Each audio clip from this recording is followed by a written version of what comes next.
안녕하세요 여러분. 오늘은 40번째 온라인 수업입니다. 혹시 달이 차면 기운다는 말을 들어봤나요? 한번 번성하면 쇠하기 마련이라는 뜻인데요. 11세기 전성기를 맞이한 중세 봉건사회체제가 전성기의 사회완전이 초래한 새로운 변화에 의해 흔들리다 결국 그 체제 자체가 무너져버리고 마는 역사 흐름에 참 알맞은 말인 것 같습니다. 우리가 앞서 살펴본 왕권의 강화, 르네상스와 종교개혁, 신학로의 개척은 그 과정을 주제별로 살펴본 것인데요. 이는 모두 지방 분권적 성격의 봉건사회나 보편적 신앙으로서의 로마 가톨릭교회와는 이질적인 새로운 요소들을 탄생시켰습니다. 중앙집권국가, 상공업의 발전과 시민계층의 성장, 인간 중심적 사고의 재발견, 국가 단위의 새로운 국제질서 등이 바로 그것이죠. 물론 이러한 변화가 어느 나라에서나 보편적으로 진행된 것은 아닙니다. 각 나라의 사정에 따라 변화의 시기나 속도, 양상은 사뭇 다르죠. 하지만 대략 16세기에서 18세기경의 유럽에서는 강력한 왕권의 바탕을 둔 중앙집권적인 통일국가가 등장하게 됩니다. 이를 절대왕정이라 부르는데요. 오늘은 절대왕정을 성립한 유럽 각국이 어떤 모습을 하고 있었는지 살펴보도록 하겠습니다. 자, 그럼 우선 절대왕정의 등장 배경부터 확인해 보도록 합시다. 봉건국가의 지방 분권적 성격을 극복한 중앙집권적 국가로서의 절대왕정은 16세기 서유럽에서 나타나기 시작합니다. 이를 뒷받침하는 것이 바로 국왕의 의사를 충실히 수행하는 집단으로서의 관료제와 용병을 주력으로 하여 언제든 동원할 수 있는 상비군이었는데요. 국왕은 이를 통해 전국의 행정과 군사력을 독점하게 됩니다. 국왕의 권력은 신으로부터 주어진 것이라는 왕권 신수설은 절대왕정 군주의 정통성을 옹호하고 절대왕정을 정당화하는 이념이었습니다. 이에 따르면 국왕은 지상에서의 신의 대리인이며 왕권은 신으로부터 주어졌기 때문에 신성 불가침한 것이고 절대적입니다. 또한 국왕은 신에게만 책임을 지며 신하에게는 오직 복종의 의무가 있을 뿐이라고 했죠. 인용된 프랑스의 보시에의 주장은 프랑스 루이 14세의 절대왕정을 적극적으로 옹호한 것으로 루이 14세는 절대군주의 표상과도 같은 존재입니다. 그에 대해서는 프랑스의 절대왕정을 살펴보며 구체적으로 알아보도록 합시다. 한 가지 오해하지 말아야 할 점이 있습니다. 절대왕정이라고는 하나 국왕이 기존의 봉건귀족 세력을 완전히 제거하거나 제압한 것은 아니라는 점입니다. 여전히 귀족들은 사회적으로 특권적 지위를 유지하고 있었습니다. 그러나 이전 시기보다 정치나 군사적으로 크게 약화하여 강력한 국왕에게 의존하게 된 것이죠. 따라서 국왕 또한 토지 소유권 등 봉건귀족의 특권을 인정해주고 그들의 지지를 얻어냄으로써 봉건귀족의 간섭 없이 권력을 행사할 수 있었습니다. 한편 절대군주는 상공업에 종사하는 시민계층을 보호해주고 그들로부터도 정치적 지지와 재정 지원을 받았습니다. 앞서 설명한 관료제와 상비군을 운영하기 위해서는 막대한 재정이 필요했는데요. 이를 시민계급의 지원으로 충당했던 거죠. 시민계급은 국왕 중심의 통일국가가 경제활동에 유리하다고 판단했기에 절대왕정을 적극 후원했던 거고요. 이처럼 절대왕정은 봉건국가에서 근대 국민국가로 옮겨가는 과도기적 정치 형태이자 약화하고 있는 봉건귀족 세력과 성장하고 있는 시민 세력 사이의 균형 위에 성립한 체제라고 할 수 있습니다. 이런 세력 균형 위에서야 절대군주는 큰 제약 없이 전권을 행사할 수 있었던 거죠. 앞서 강력한 관료제와 상비군이 절대왕정 성립에 중요한 역할을 했다고 지적했는데요. 절대왕정이 강력해질수록 이를 뒷받침하는 관료제와 상비군은 비대해집니다. 따라서 이를 운영하는 데 드는 비용을 마련하기 위해 조세제도를 정비하고 강화하는 것도 절대왕정 유지를 위해 필수적이었죠. 이를 위해 전 국토에서 시행되는 조세제도가 마련되어 왕권 강화를 위한 재정적 기틀을 다졌습니다. 또 절대왕정은 늘어나는 비용을 조달하기 위해 상공업을 장려하는 중상주의 정책을 펼치기도 했습니다. 중상주의란 국내의 상공업을 육성하고 대외교역에 적극적으로 나서 이를 통해 국가의 부를 확보하는 것을 목표로 한 경제정책입니다. 당시에는 생산 부문의 규모가 크지 않았고 금과 은처럼 그 양이 제한된 귀금속을 국부의 원천이라고 생각했습니다. 따라서 생산보다는 상업과 무역이 국가의 부를 늘리는 확실한 수단이라고 여겼죠. 완성품의 수입과 원료의 수출을 금지하고 관세 장벽을 높이는 등의 보호무역 정책이 국내 상공업의 육성과 더불어 중상주의의 중요한 축을 담당하는 것은 이 때문입니다. 프랑스의 재무장관인 콜베르가 이를 적극 추진했던 대표적인 인물인데요. 중상주의는 그의 이름을 따서 콜베르주의라고도 부릅니다. 조금 단순하게 설명하면 이렇습니다. 중상주의의 가정에 따르면 국가를 부강하게 하기 위해서는 금과 은을 확보해야 합니다.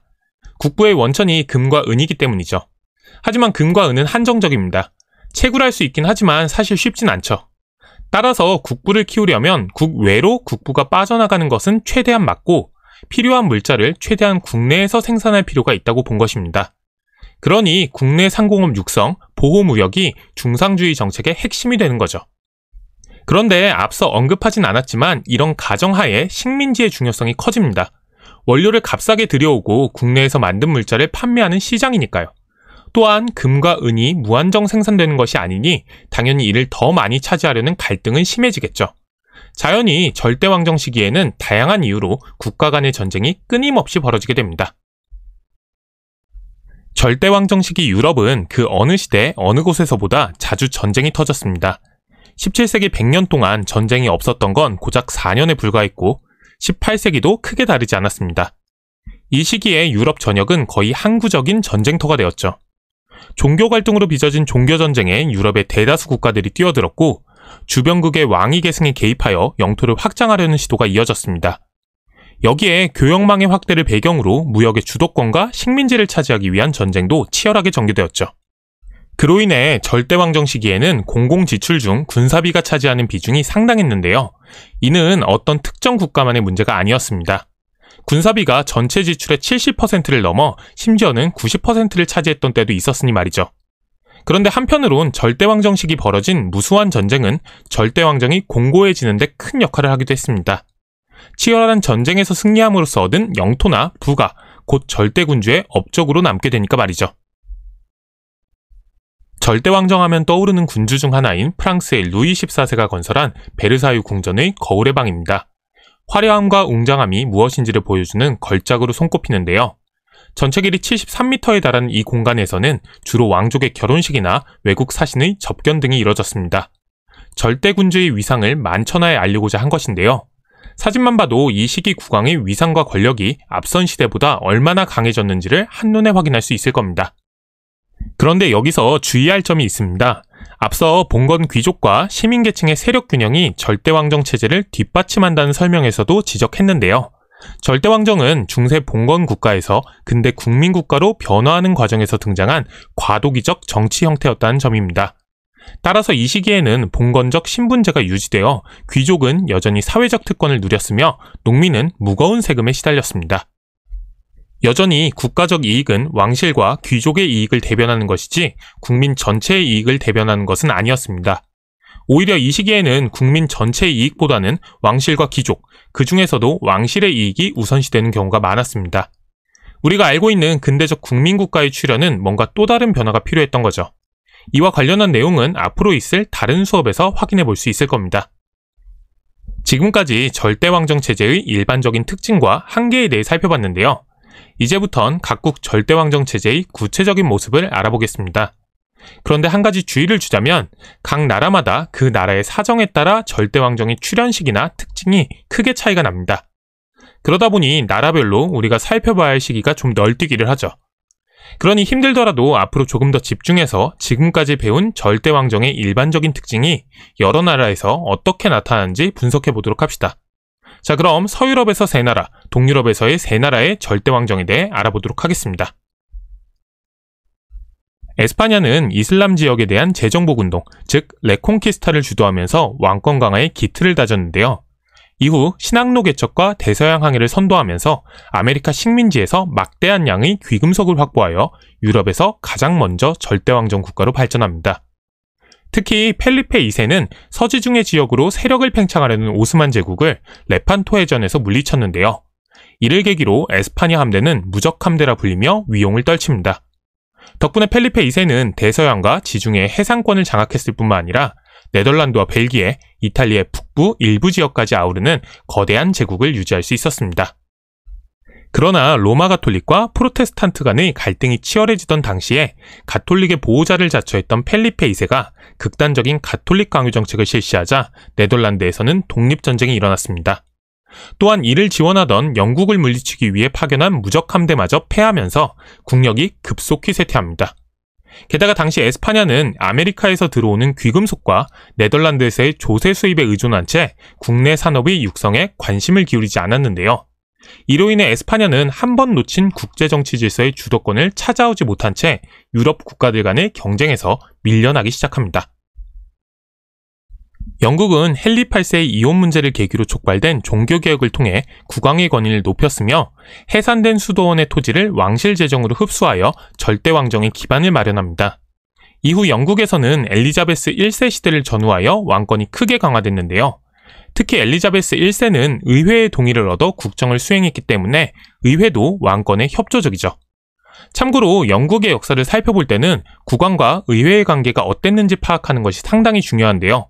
앞선 수업 시간에 다뤘던 실지왕 존의 대연장 승인이나 앞으로 살펴보게 될 영국혁명도 이와 관련이 있습니다. 여하튼 엘리자베스 1세 시기에는 둘 간의 관계가 원만했기에 영국의 국력이 크게 성장할 수 있었습니다. 이제 엘리자베스 1세 시기에 대해 구체적으로 살펴봅시다. 그는 통일법을 반포하여 영국 국교회를 확립했으며 화폐를 통일하고 중상주의 정책을 펼쳤습니다. 또한 모직물 공업을 육성하여 국내 산업 기반을 키우는 데도 관심을 기울였죠. 앞선 에스파냐와는 다른 모습이죠. 참고로 모직물 공업이 성장하면서 이 당시에는 농경지를 양을 키우는 목초지로 바꾸는 움직임이 나타났는데요. 이로 인해 수많은 농민들이 토지와 일자리를 잃고 몰락하는 사회 문제가 만연합니다. 르네상스 수업 시간에 등장했던 토마스 모어가 유토피아에서 양들이 사람을 잡아먹는다고 했던 건 당시 영국의 이런 사회 현실을 비판했던 거죠. 빈민구제법은 이런 사회 문제를 해결하기 위해 실시했던 정책이었습니다. 이렇게 엘리자베스 1세 시기에 국력을 키운 영국은 에스파냐의 무적 함대를 격파하여 유럽의 강국으로 부상합니다. 또한 엘리자베스 1세는 동인도 회사의 설립 및 활동을 지원하여 해외 시장 개척에 적극적으로 나서면서 영국의 국력은 더욱 강화되었고 영국의 절대 왕정은 전성기를 맞이합니다.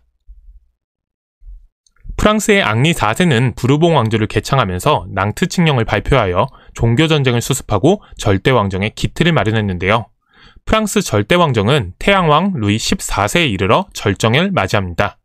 그는 짐이 곧 국가라고 말했다고 전해질 정도로 왕권을 크게 신장시켰는데요. 이 말은 계몽사상가로 유명한 볼테르가 지어낸 말이라는 설도 있습니다. 실제 그는 죽는 순간 유언으로 짐은 이제 죽는다. 그러나 국가는 영원하리라 라는 말을 남겼다고 하죠. 5살의 어린 나이에 왕위에 오른 루이 14세는 재위 초기에는 귀족의 반란으로 한동안 고초를 겪기도 했지만 결국 반란이 진압되면서 이를 계기로 오히려 왕권을 강화할 수 있는 토대를 마련합니다. 성년이 되어 직접 정치를 시작한 루이 14세는 왕권 신수설을 철저히 신봉하여 스스로 태양왕을 자처했으며 베르사유에 궁전을 지어 궁정 문화를 꽃피웠는데요. 끊이지 않고 열린 화려한 연회는 귀족들에게 국왕의 위상을 보여주며 이들을 회유하고 제압하는 역할을 하기도 했죠. 또한 그는 콜베르를 재무장관으로 등용하고 중상주의 정책을 펼쳐 국가 재정을 확보해 상비군을 육성했습니다. 이로써 루이 14세 시기 프랑스는 유럽의 최강국으로 떠올랐죠. 그러나 그는 칼뱅파 신교도인 위그노에게 신앙의 자유를 허락한 낭트 칙령을 폐지하는 악수를 둡니다. 하나의 국가, 하나의 국왕, 하나의 종교를 모토로 국론을 하나로 모으고자 했던 것인데요. 이로 인해 많은 위그노 상공업자들이 프랑스를 떠나 해외로 망명하면서 국내 산업이 위축됩니다. 또한 그는 재위 내내 수많은 전쟁을 거듭했는데요. 이로 인해 국력을 낭비하여 그의 사후 프랑스는 지속적인 재정난에 허덕이게 됩니다. 이는 훗날 일어나는 프랑스 혁명의 원인이 되기도 하죠. 지금까지 서유럽의 절대왕정을 대표하는 세 나라의 사례를 살펴봤습니다. 엘베강 동쪽에 위치한 동유럽에서는 서유럽보다 조금 늦은 17세기 중엽 이후에야 절대왕정이 성립하는데요. 동유럽의 절대왕정은 서유럽의 절대왕정과는 다른 길을 걷습니다. 서유럽에서는 성장한 도시의 상공업자들이 절대왕정의 중요한 지지 세력이 되었었죠. 하지만 도시와 상공업의 발달이 미약했던 동유럽에서는 봉건 귀족들이 농노제를 그대로 유지하면서 강력한 세력을 계속 확보하고 있었습니다. 학습지 참고 자료에 실려있는 사료가 당시의 상황을 잘 보여주는데요. 사료가 말해주는 것처럼 이 시기 동유럽에서는 농노제의 제약이 오히려 이전보다 강해지기도 했습니다. 이런 상황에서 계몽 사상의 영향을 받은 동유럽의 군주들이 직접 나서 위로부터의 개혁을 추진했는데요. 서유럽과 달리 도시 상공업자들의 지지가 없었기에 봉건 귀족을 관료와 군대 지휘관으로 등용하고 그들의 특권을 보장해주면서 지지를 얻어내었습니다. 그럼 이제 구체적으로 러시아, 오스트리아, 프로이센의 사례를 살펴보도록 합시다. 첫 번째로 러시아입니다. 15세기 후반 이반 3세의 활약으로 몽골족의 지배에서 벗어난 후 짜르라는 전제군주의 호칭을 정식으로 사용하기 시작한 이반 4세 때에 이르러 우리가 알고 있는 러시아의 기원이 마련됩니다. 이후 17세기를 거치며 러시아는 유럽과 아시아의 경계선에서 강대국으로 성장하게 되는데요. 이때까지도 여전히 러시아는 유럽 세계와는 직접적인 접촉이 없는 별개의 세계로 성장하였죠. 경제적으로 유럽과의 직접적인 왕래가 많지 않았고 정치적으로도 러시아가 유럽으로 진출하는 것을 스웨덴과 폴란드가 완강하게 막아서고 있었기 때문입니다. 이런 상황에서 러시아가 마침내 유럽 국가로 등장하게 된 것은 바로 표트르 대제의 활약 덕분입니다. 호기심이 왕성했던 표트르 대제는 제위에 오른 후 직접 서유럽 여러 나라를 돌아보고 오는데요. 네덜란드에서는 스스로 조선소에서 직공으로 일했다는 일화가 유명합니다. 이후 그는 서유럽화를 통한 러시아의 변화에 착수하는데요. 우선 생활과 풍습의 서유럽화를 추진하여 신하들에게 긴 수염을 깎게 하고 서유럽식 복장을 갖추도록 했습니다. 이와 동시에 서유럽의 기술과 문물을 적극적으로 받아들여 내정개혁과 군비 확장을 추진했죠. 또한 서유럽화와 동시에 직접 유럽과 접촉할 수 있는 발트해로의 진출을 꾀했는데요.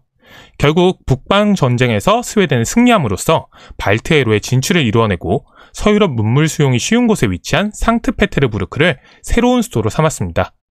이와 더불어 시베리아 경영에도 힘써 청과 네르친스크 조약을 맺고 국경선을 확정하였죠. 표트르 대제가 사망한 후 약 40여 년간 러시아에서는 제위를 둘러싼 갈등이 이어졌습니다. 결국 18세기 말에는 황후였던 예카테리나 2세가 제위를 계승하게 되는데요. 사실 독일 지역 작은 나라의 공주 출신이었던 그는 황후가 된 후에 러시아의 언어와 문화를 익히고 종교까지 그리스 정교로 개종하는 등 러시아 사회에 적응하기 위해 적극적으로 노력하여 수많은 귀족들의 지지를 받았습니다.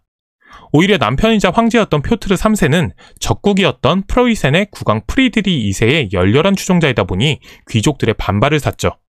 결국 수많은 귀족들의 지지를 받던 예카테리나는 남편이 상트페테르부르크를 비운 사이 반란을 일으켜 러시아의 짜르 자리에 오르게 됩니다. 이후 예카테리나 2세는 계몽 전제군주를 자처하며 내정개혁을 단행하고 러시아를 동유럽의 강대국으로 성장시킵니다. 당시 러시아의 전통적인 팽창 정책은 흑해 방면으로의 남하 정책과 유럽 방면으로의 진출, 그리고 시베리아 쪽으로의 동진 정책이었는데요. 예카테리나 2세는 이 모두에서 큰 성과를 거둡니다. 우선 오스만 제국과 싸워 흑해 연안의 영토와 흑해에서 자유롭게 항해를 할 수 있는 권리를 얻어냈고, 프로이센, 오스트리아와 함께 폴란드를 분할 점령하여 유럽 방면으로의 진출을 꾀했죠. 또한 시베리아 방면으로의 진출을 계속 이어가 이 시기에는 알래스카까지 차지하기에 이릅니다. 다음으로 오스트리아인데요. 우선은 당시 오스트리아가 처한 상황부터 살펴보도록 합시다. 15세기 중엽 이후 오스트리아의 합스부르크 왕실은 신성 로마 제국의 제위를 세습하다시피 계승했는데요.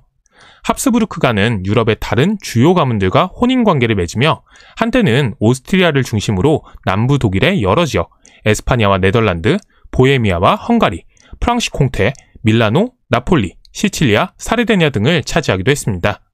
물론 대다수의 지역이 혼인관계와 상속을 통해 획득한 것이다 보니 이 모두가 하나의 국가라기보단 여러 국가와 지역의 집합체에 불과해 결속력이 그리 강하지 않았습니다.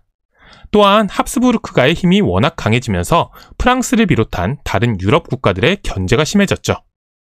결국 여러 사건을 거치며 오스트리아의 합스부르크 왕실이 차지했던 영토는 계속 줄어들었고 17세기에 30년 전쟁 끝에 체결된 베스트팔렌 조약으로 신성 로마 제국의 황제는 실제 자신이 통치하는 오스트리아를 제외한 제국의 다른 지역에 대한 영향력마저 사실상 상실하게 됩니다. 물론 이후에도 오스트리아는 여전히 중부 유럽의 강자로 남았고 중앙 집권화를 이루기 위해 많은 노력을 기울였습니다. 이런 상황에서 18세기 중반에는 여성인 마리아 테레지아가 왕위에 오르는데요. 여성 상속을 인정하지 않는 옛 게르만법을 빌미로 오스트리아 왕위 계승 전쟁이 벌어집니다. 이 전쟁에서 오스트리아는 프로이센에게 슐레지안 지방을 잃긴 하지만 마리아 테레지아는 오스트리아의 왕위 계승을 인정받게 됩니다. 이후 그는 의회의 지지와 주변 국가들과의 외교 정책을 통해 오스트리아의 위상을 강화하고자 노력했습니다. 특히 200여 년에 걸친 프랑스와의 적대 관계를 청산하며 동맹을 체결했는데요. 이를 통해 당시 성장하던 프로이센을 견제하고자 했죠. 그녀의 통치 시기에 오스트리아는 정치적으로 안정되고 문화적으로 번성하였고, 마리아 테레지아의 뒤를 이은 요제프 2세는 계몽군주를 자처하며 내정개혁을 추진했습니다. 다만 그의 개혁은 보수적인 귀족들의 반발로 별다른 성과를 거두지는 못했죠. 마지막으로 프로이센입니다. 30년 전쟁으로 장기간에 걸쳐 전쟁터가 된 독일 지역은 인적, 물적 손실이 막대했습니다. 게다가 베스트팔렌 조약으로 이 지역이 사실상 주권을 가진 수백 개의 정치 단위로 쪼개지면서 혼란이 이어졌죠. 이때 그나마 전쟁의 피해가 비교적 적었던 프로이센이 과감한 개혁을 추진합니다. 오스트리아가 헝가리와 연합하며 독일의 남부 지역에서 세력을 규합해가는 동안 북쪽에서는 프로이센이 차츰 힘을 길렀던 거죠. 결국 프로이센은 프리드리 2세 때 동유럽의 강국으로 자리매김합니다. 우선 그는 마리아 테레지아가 오스트리아의 왕위를 계승하는 데 문제를 제기하며 전쟁을 벌입니다. 이를 통해 섬유공업이 발전하고 석탄과 철이 풍부했던 슐레지엔 지방을 확보하죠. 이후 오스트리아가 슐레지엔을 되찾고 프로이센의 세력을 꺾기 위해 벌인 7년 전쟁에서 선전하며 슐레지안 점령을 확인받습니다. 이후에는 폴란드 분할에도 참여하여 영토를 확대했죠. 이후 프리드리 2세는 전후 복구 작업에 전념하며 중상주의 정책을 실시하여 낙후된 국내 산업을 육성하는 데 힘쓰고 종교적 관용 정책을 실시하는 등 다양한 개혁을 추진했습니다. 특히 그는 스스로 계몽군주를 자처하며 자신을 국가 제1의 공복이라 부르기도 했습니다. 자신이 나라를 위해 가장 열심히 일하는 심부름꾼이 되겠다는 건데요. 그 말처럼 그는 행정기구의 말단까지 그리고 국토의 구석구석의 일까지 감독하는 데 일생을 매진했다고 합니다. 이번 시간에는 16세기에서 18세기 유럽에서 출현한 절대왕정에 대해 살펴봤는데요. 앞서 지적했듯 이 시기 유럽은 전쟁이 끊이지 않고 일어났습니다. 그로 인해 수많은 나라들이 이해타산을 따지며 이합집산을 거듭했던 시기였죠. 어쩌면 이런 혼란의 연속이 절대왕정이 출현하는 가장 큰 배경이었는지도 모릅니다. 국가의 운명을 건 전쟁이 계속되면서 권력이 중앙으로 집중될 수밖에 없었을 테니까 말이죠. 한편으론 이렇게 강해진 왕권을 과시하기 위해서라도 전쟁이 필요했겠죠. 그런데 여기서 한 가지 놓치지 않아야 할 점은 이때 국가의 영광은 곧 왕실의 영광을 뜻했다는 점입니다. 지방 분권적 봉건 질서가 무너지고 중앙 집권적 국가 질서가 갖춰져 갔지만 여전히 국가는 국왕과 귀족의 차지였습니다. 왕권 신수설을 통해 알 수 있듯 주권은 국왕의 것이었죠. 이렇듯 우리가 알고 있는 근대 국민국가와 절대왕정 체제는 분명 차이가 있습니다. 18세기경에 서서히 또 다른 변화가 나타나기 시작하면서 우리가 알고 있는 근대 국민국가의 실마리가 나타나게 되는 거죠. 이와 관련된 내용은 다음 시간부터 자세히 살펴보도록 하겠습니다. 오늘 수업 내용이 워낙 방대하다 보니 조금 지칠 수도 있는데요. 중세 봉건 사회가 무너지고 새로운 사회 질서가 만들어지는 과정에서 이해하기 쉽지 않은 가장 난해한 고비를 넘어왔으니 지금까지 잘 따라온 스스로를 칭찬해 주도록 합시다. 자, 그럼 긴 수업 듣느라 고생했고 오늘 수업은 여기까지입니다.